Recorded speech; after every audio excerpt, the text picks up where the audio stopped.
The sights and sounds and the feeling at the Supreme Court. The Supreme Court is supposed to receive that petition from the governors. An unusual scene. I don't know how many times you see the governors holding hands and marching and perhaps singing Haki Yetu. But that's likely what's happening there at the Supreme Court, because they want a constitutional interpretation and opinion from the Supreme Court. Not that it's the first time they're seeking for that, but in 2014, that was the scenario. However, that was presented by different quarters, by the Senate, when they thought that the National Assembly was infringing on their right and curtailing their rights under Article 96. They did that. But let's speak to Brenda Wanga, who was quite early on set. Brenda, good morning.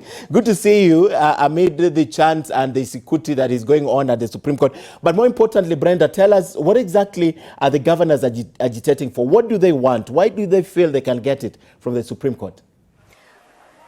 Well, Mejungu, like you rightfully said, the governors have marched from the Hotel Intercontinental to the Supreme Court seeking an advisory on the stalemate that has rocked both the national government and the county government over the division of revenue. The governors have been asking the National Treasury and the national government to give them enough funds to actually make sure that the devolution agenda works.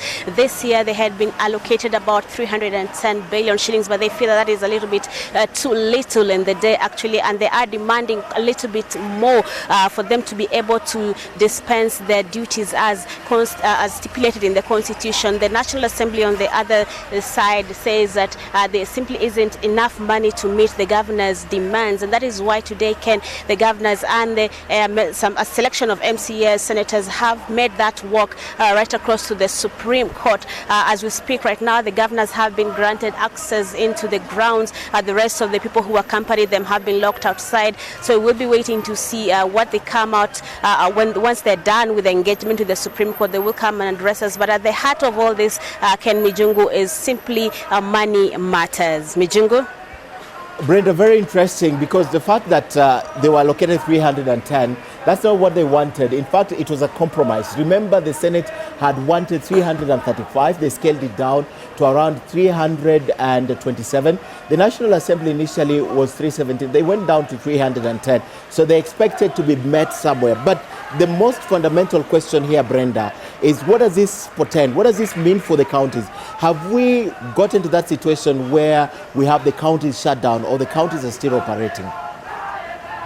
Well, the Council of Governors chairman says that if this issue is not resolved quickly, then we are likely to see a situation where the county's operations actually come ground to a halt. As it is right now, most of the counties have not prepared the budget estimates because they do not have that division of revenue bill has not been passed. So they really don't know what amount of money they are working with, which makes it very difficult to allocate whatever amount it is to whatever function. And perhaps the reason as to why they have decided to take this really drastic measure and come to the Supreme Court to get that advisory opinion to just unlock this stalemate and get the financial year 2019-2020 going for the counties. So we will be waiting to see exactly the outcome of this move and whether it will have any impact on this stalemate. Interesting, Brenda, your observation. We'll be waiting to see if this move unlocks this stalemate. But I want to take you back, because you covered this as well as I did in 2014, when there was a similar stalemate. You can remember that, Brenda. But this was, however, between the Senate and the National Assembly. What is the difference? Does it give it more energy, more impetus? The fact that the governors are the ones taking the bull by the horn, literally to say, does this give it the much needed strength, the seriousness that it deserves right now? I would presume as much, Ken, because this is actually the first time that the governors have actually come out very strongly. We've seen quite a number of them, just about half of the composition of the Council of Governors here today, just lending their voices and lending their strength to this campaign. They say that if this is not resolved, this will be tantamount to actually crippling the devolution agenda. Some of them saying that this is actually a move to kill devolution. The fact that the counties do not have money to run basically means that they cannot be able to do any of the things that the public expects them to do, and for them, they feel that this is a very crucial step for them.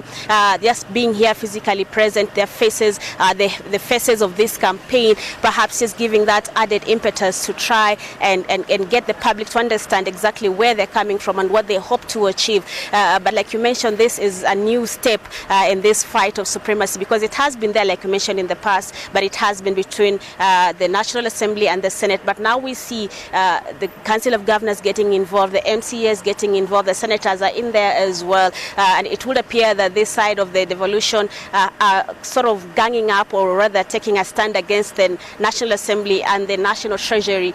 So it is, like we rightfully mentioned, a new front in this campaign.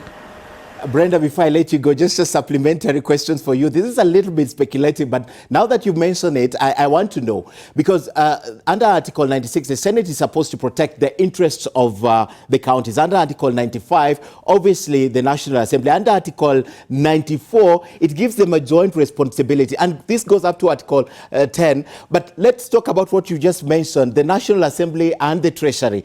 The fact that they are at the top and they're being touted as the ones that are against the development of devolution. Do you think, that's why I said it's speculative, do you think right now, as everyone says it, the National Assembly is the biggest impediment to devolution? Oh, well, okay, I think the jury will decide. We can only report on what we see and what is happening around it, but we cannot say conclusively that this or this is the impediment to devolution. If you ask the National Assembly, they will tell you they support it. If you ask the Senate, they will say they're the biggest champion. So we will just have to wait and see how this plays out. Perhaps the public will be the judge on that one.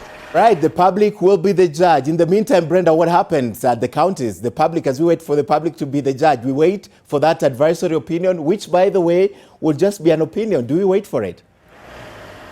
I think that as it stands right now, Ken, with the stalemate, there have been various attempts to try and get this two sides of this divide to come together to the table and come up with a figure that is agreeable to both. That has failed.